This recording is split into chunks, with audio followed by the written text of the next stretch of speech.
There's something terrifying about being trapped in a small space while the world around you crumbles. The transformation began inside a crowded bus, and no one understood the first screams.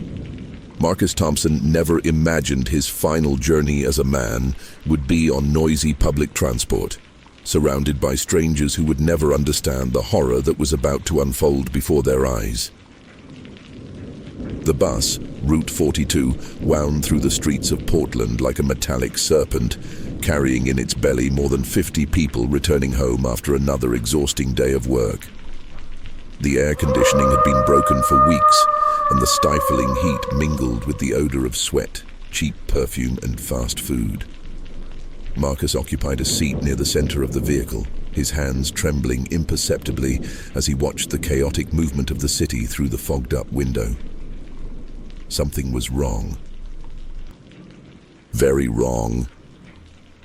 The sensation had started as a subtle tingling at the base of his neck, a persistent itch that wouldn't go away no matter how much he rubbed his fingers. For 3 days straight, Marcus had tried to ignore the signals his body was sending, attributing them to the stress of his construction job or perhaps a food allergy. But now, squeezed between an elderly woman muttering prayers in Spanish and a teenager blasting music, he could no longer deny the truth seeping into every fiber of his being. The first spasm hit his stomach like an iron fist. Marcus doubled over, clutching his abdomen tightly as waves of pain coursed through his torso. The woman beside him gave him a worried look, asking in broken English if he was okay. Marcus could only shake his head, unable to form words, as he felt as if something alive and angry was writhing inside him, trying to claw its way out through his flesh. The bus's fluorescent lights seemed brighter than usual, causing a throbbing pain behind his eyes. Every sound grew excruciatingly louder. The grinding of gears, the overlapping conversations of passengers, the squeal of air brakes. Marcus pressed his palms against his ears, trying to block out the cacophony that threatened to shatter his sanity. No one around him noticed that he was slowly disintegrating, cell by cell. His body temperature began to rise alarmingly. Sweat poured from his pores in torrents, soaking his orange work shirt and creating a damp puddle on the vinyl seat. Marcus felt as if he'd been thrown into a furnace, but at the same time, violent chills ran down his spine. His teeth began chattering uncontrollably, producing a rhythmic, disturbing sound that finally caught the attention of some nearby passengers. The driver slowed to avoid an accident at the main intersection, further extending the time Marcus would remain confined in that claustrophobic environment. Every additional minute was an eternity of mounting agony. His muscles began to contract spasmodically, as if electrical currents were coursing through his nervous system. The young man beside him finally removed his headphones, watching with a mixture of morbid fascination and revulsion as Marcus writhed in his seat. Reality began to fragment. The passengers' voices became a distorted hum, as if he were hearing through thick water. Colors lost their definition, becoming hazy patches that danced at the edges of his vision. Marcus tried to focus on breathing, but each inhalation felt insufficient, as if his lungs were progressively contracting. The moment Marcus realized something supernatural was happening wasn't marked by a dramatic revelation, but by a subtle and terrifying shift in his perception of reality. His senses began to sharpen impossibly, picking up details no human should be able to perceive. He could hear the individual heartbeats of each passenger, distinguishing the rapid rhythms of the anxious from the slow, regular pulses of those dozing. His sense of smell became a source of exquisite torment. Marcus could detect the chemical composition of perfumes, the specific type of soap each person had used that morning, even the hormonal fluctuations that indicated fear, excitement, or illness. The metallic smell of the bus's rust mingled with the sweet, nauseating aroma of human sweat, creating an olfactory symphony that threatened to completely overwhelm his nervous system. His nails began to grow at an abnormal rate, becoming thicker and sharper with each passing minute. Marcus looked down and watched in horror as his nails curved slightly, taking on a shape reminiscent of primitive claws. He tried to hide his hands in his pockets, but the movement only intensified the pain radiating from his joints, as if his bones were being stretched and reshaped by an invisible force. The first visible change in his face occurred when a passenger sitting on the opposite side of the aisle discreetly pointed in his direction, whispering something to her friend. Marcus couldn't hear the words, but the look of alarm on the women's faces was enough to make him look for his reflection in the window. What he saw made him gasp in horror. His canine teeth had noticeably elongated, protruding beyond his lips even when his mouth was closed. Panic began to spread among the nearest passengers like a contagious virus. Some people discreetly shifted seats. Others began whispering among themselves, creating an atmosphere of palpable tension. Marcus felt like a wounded and cornered animal, desperate to escape, but trapped in his own skin, which seemed to no longer belong to him. The muscle contractions intensified dramatically. Marcus felt his muscles expanding and contracting rhythmically, as if something inside him was growing and needing more space. His clothes began to feel tight, especially around his chest and shoulders. His orange work shirt stretched dangerously at the seams, and he could hear the first signs of the fabric beginning to give under the pressure. The driver announced that the next stop would be the central station, still 15 minutes away. For Marcus, this information sounded like a death sentence. He wasn't sure he could maintain control for another 15 minutes, and the thought of completely losing his humanity in public, surrounded by innocents, filled him with a terror that transcended anything he had ever experienced. His eyes began to change, their pupils dilating unnaturally even in the bright light of the bus. His night vision gradually improved, allowing him to see details in shadows that had previously been imperceptible. Simultaneously, his depth perception altered, creating a sense of spatial disorientation that made him feel as if he were observing the world through the eyes of a completely different creature. The pain reached an unbearable crescendo as Marcus's bones began to lengthen and reshape. Every joint in his body became a focal point of agony, as if red-hot nails were being hammered through his skeletal structure. His fingers extended grotesquely, their phalanges cracking audibly and disturbingly as they adapted to the new anatomy taking shape against his will. The first scream escaped his throat as a guttural roar that instantly silenced all conversation on the bus. It wasn't entirely human, but it wasn't entirely animal either. It was something between the two worlds, a sonorous expression of the horror unfolding within his flesh. The nearest passengers instinctively recoiled, some rising from their seats and moving toward the ends of the vehicle. Marcus tried to explain, to form words that would reassure those around him, but he found his speech ability was rapidly deteriorating. His tongue had become longer and rougher, and his transformed teeth made it impossible to articulate consonants clearly. The sounds emerging from his mouth were an incomprehensible mix of human moans and primal growls. The driver, alerted by the growing commotion, glanced in the rearview mirror and slammed on the brakes. The bus lurched violently, throwing passengers forward and further intensifying the chaos. Some people began to scream, not because of the sudden braking, but because of the increasingly terrifying sight of Marcus, who was now writhing in his seat as if he were being electrocuted. Hair began to sprout in patchy patches along his arms and neck, first as fine, dark down, then thickening and darkening into dense tufts that tore through his skin like paper.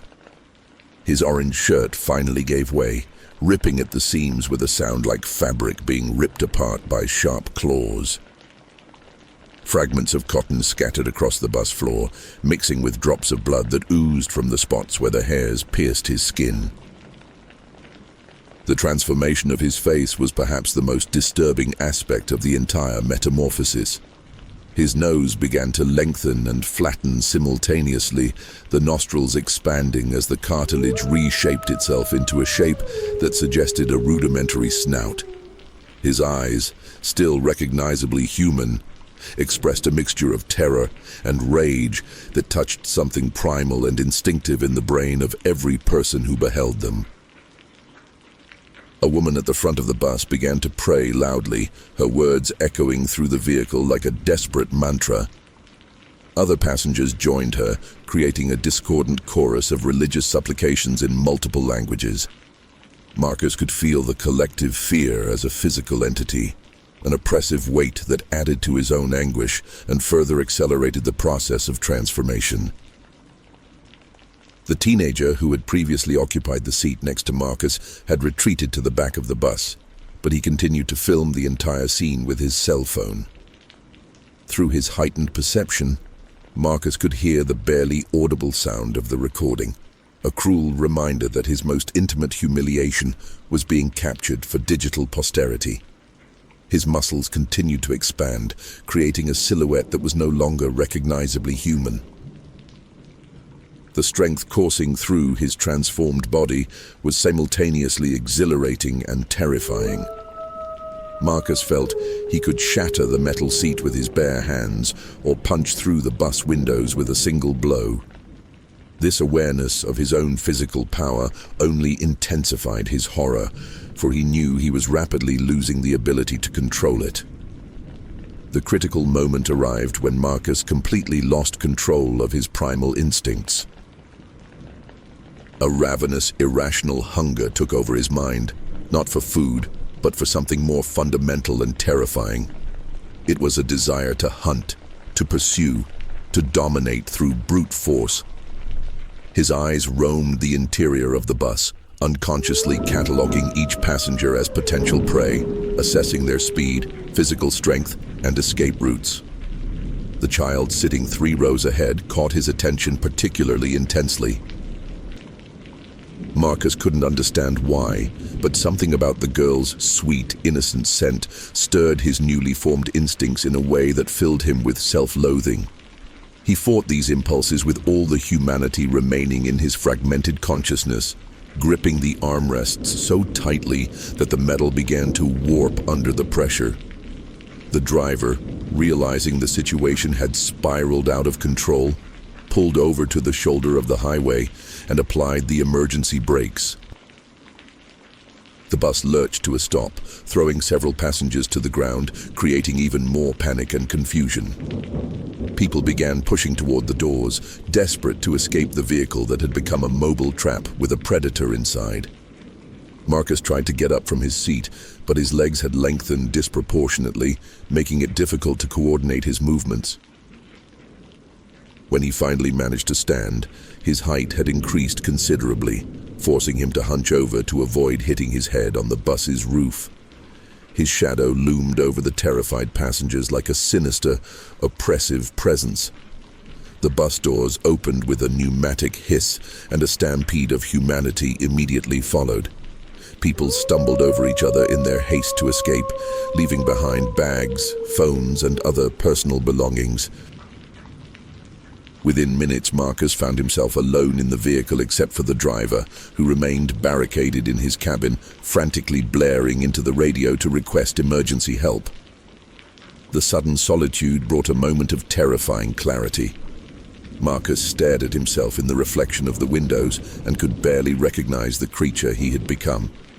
His body was a grotesque fusion of human and wolfish features, an abomination that defied the laws of biology and reason.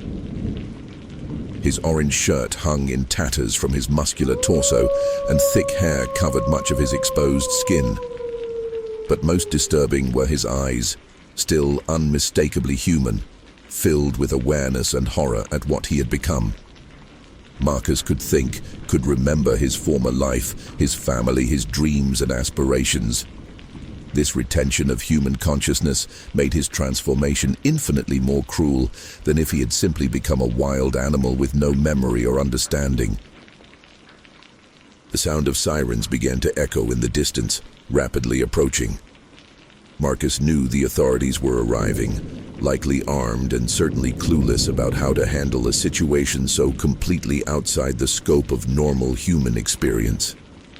He pictured sensationalist headlines, conspiracy theories, and inadequate scientific explanations attempting to make sense of the inexplicable. The transformation continued, albeit more subtly now.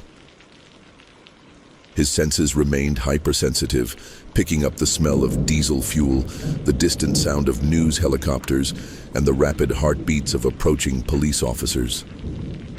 Marcus realized he could distinguish at least 6 distinct human olfactory profiles approaching the bus, each carrying its own unique signatures of fear, adrenaline, and professional determination.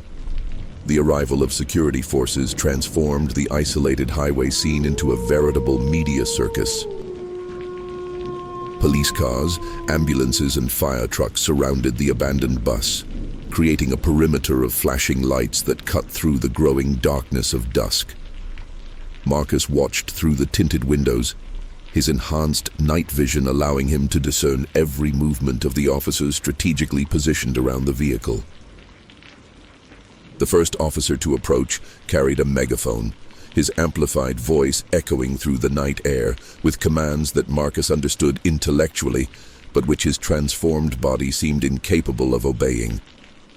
The instructions to exit the vehicle with his hands raised sounded absurd when applied to a creature that no longer possessed fully human hands, but rather claws that could tear flesh as easily as they ripped fabric. A team of specialized negotiators was called in, professionals trained to handle crisis situations involving individuals in altered psychological states.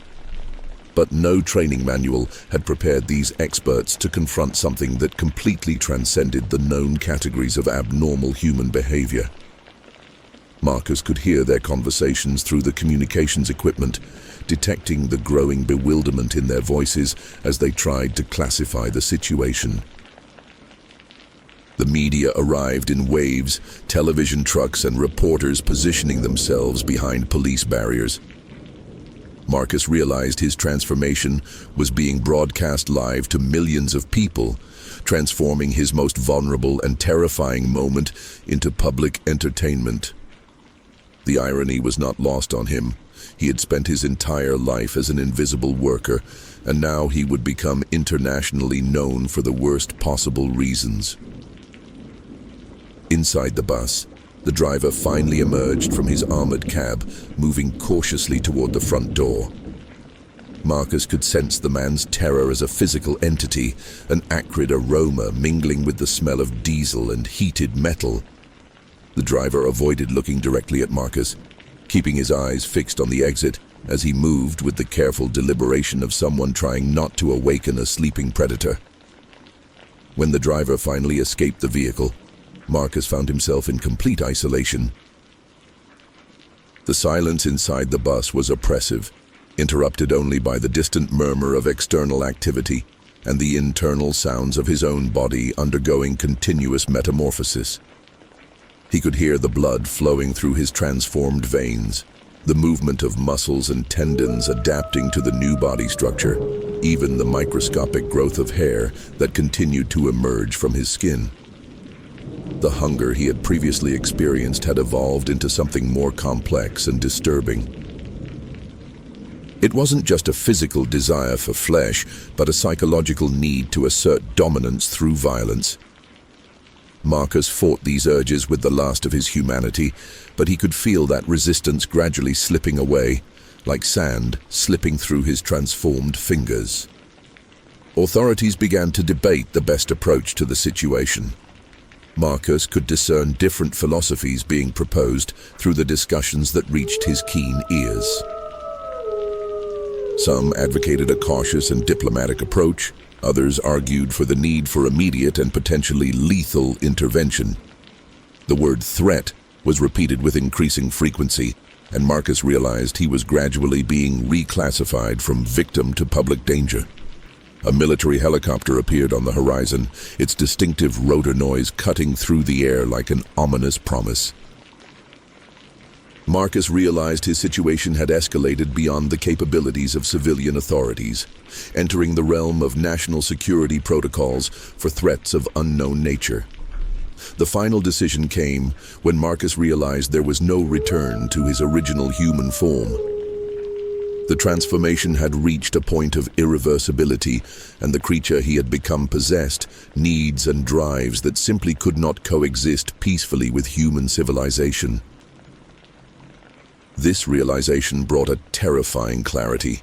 He had to choose between attempting to reintegrate into a world that would inevitably reject him or fully embrace his new predatory nature. The lights from the news helicopters cast dancing shadows across the bus's interior, transforming it into a surreal stage for the final act of his humanity. Marcus observed his transformed hands, morbidly admiring how the claws grew into elegant curves, perfectly designed for ripping and piercing. The lethal functionality of his new anatomy was simultaneously repulsive and fascinating. Through the windows, he could see specialized teams preparing for some kind of intervention. Gas masks, protective gear, non-lethal weapons, all the paraphernalia designed to contain him as if he were a wild animal escaped from a zoo. The bitter irony of the situation did not escape his still partially human conscience. He had spent his life building structures to shelter people, and now he would be hunted as a threat to those very structures.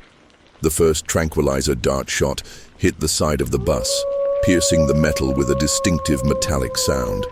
Marcus didn't feel fear, but rather a predatory curiosity about whether human sedatives would have any effect on his altered physiology. Part of him hoped so, as it would offer a temporary escape from the tortuous consciousness of existing between two worlds without fully belonging to either. More darts followed, some penetrating the windows and lodging in the seats around him. Marcus realized the authorities were operating under the assumption he still possessed essentially human reflexes and instincts. They didn't understand that his perception of danger had completely transformed, that threats that would terrify a normal person now aroused in him only scientific curiosity or, worse yet, excitement at the prospect of confrontation. The memory of her previous life began to fragment, not disappearing completely, but losing its emotional relevance. The faces of loved ones became distant abstractions, like faded photographs of strangers. Her human dreams and ambitions, buying a house, starting a family, retiring comfortably, now seemed like alien concepts, completely disconnected from her new existential reality. A final flicker of humanity compelled him to attempt communication. Marcus approached the front window, his claws scraping the glass as he pressed his transformed face against the cold surface. Outside, sniper rifles instantly lined up in his direction, red laser sights dancing over his expanded chest. He tried to form words, to articulate something that might serve as a farewell or an explanation, but only guttural growls emerged from his reshaped throat. The final understanding arrived as a revelation, both terrifying and liberating. Marcus Thompson had died the moment the transformation began, inside that crowded bus. What remained was something new, something that had not yet been named by human science. This entity possessed his memories, but not his soul, his intelligence, but not his morality, his body, but not his essential humanity. The bus shook slightly as Marcus moved toward the rear door, his movements now fluid and predatory. Outside, the world waited with guns drawn and inadequate theories, prepared to confront a threat that completely transcended their categories of understanding. The transformation was complete, but the story was just beginning.